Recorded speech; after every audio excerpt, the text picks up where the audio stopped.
Welcome again. This AdAsia is setting new records in terms of setting standards for what AdAsias have to be, with the whole world, with the whole Western world looking towards the East, with focus particularly on India, China, and other Asian tigers, as they are called. It is appropriate that we occupy center of stage. For the next 3 days, there are going to be personalities from all across the world, nearly 50 personalities from all across the world, and even the distinguished people from our own country, who are going to debate, discuss, and have 20 intellectually stimulating sessions. So these 1,200 delegates coming across from about 25 countries would be welcome to enjoy each and every session.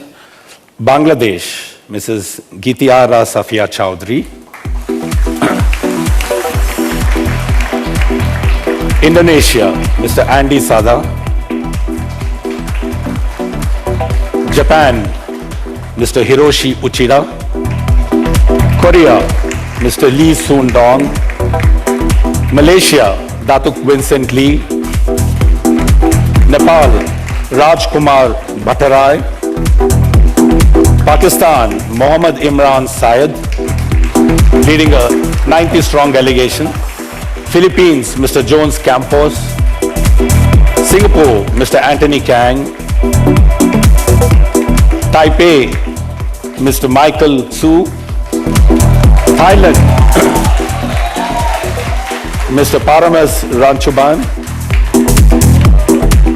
UAE, Mr. Tanveer Kanji. Our friends from Vietnam and the host of the next AdAsia 2013, Mr. Din Quan Nu.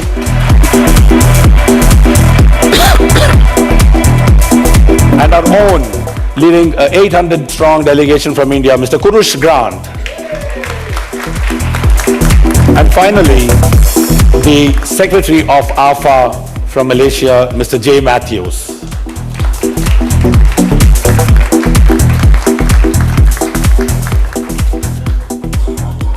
Ladies and gentlemen, a big round of applause to the delegations that have led to the leaders. An organization that serves as the voice of the advertising and media industries in Asia, promoting free commercial speech.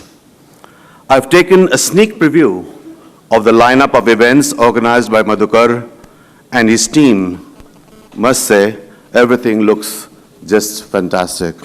Uncertainty is the new certainty is something we have all attempted to grapple with over the years as a universal truth of life, change.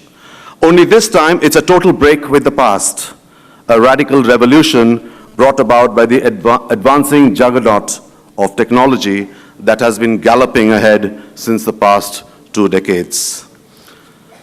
The country AdAsia returns to after 8 years has seen much of this change.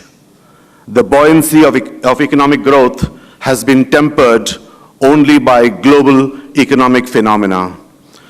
While the dogged inwardness of the Indian economy for over 4 decades has frustrated international investors, there were mixed feelings about this same insulation saving the country from the abject effects of the global slowdown, helped, of course, by the middle-class Indians' fiscal prudence and our gradually strengthening domestic economy.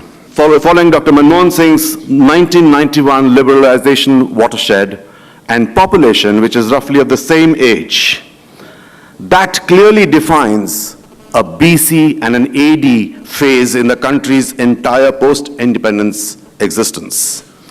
Anyone born after 1990 has no memory, even a faint one, of a socialist India balanced in the twin prongs of guilt and caution, with limited items of consumption and no concept of luxury. But the new 20-somethings, life bears no resemblance to their parents' socialist privations. They are young and they're having a ball. Consumption is the new religion, if you will. I want to caution you on one trend, and it's a trend that I see in Europe, where I see that our industry isn't as collaborative, isn't as trustful as it used to be.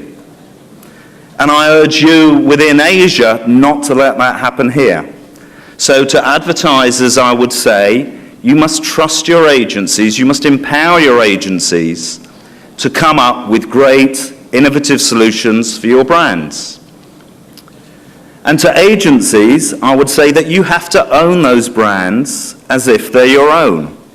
Those brands are your future.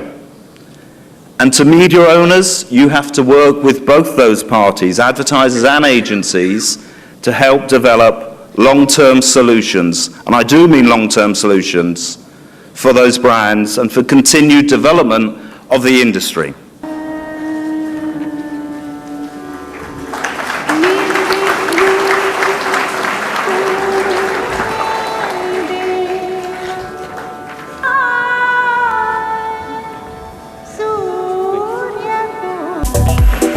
Ladies and gentlemen, Adkatha.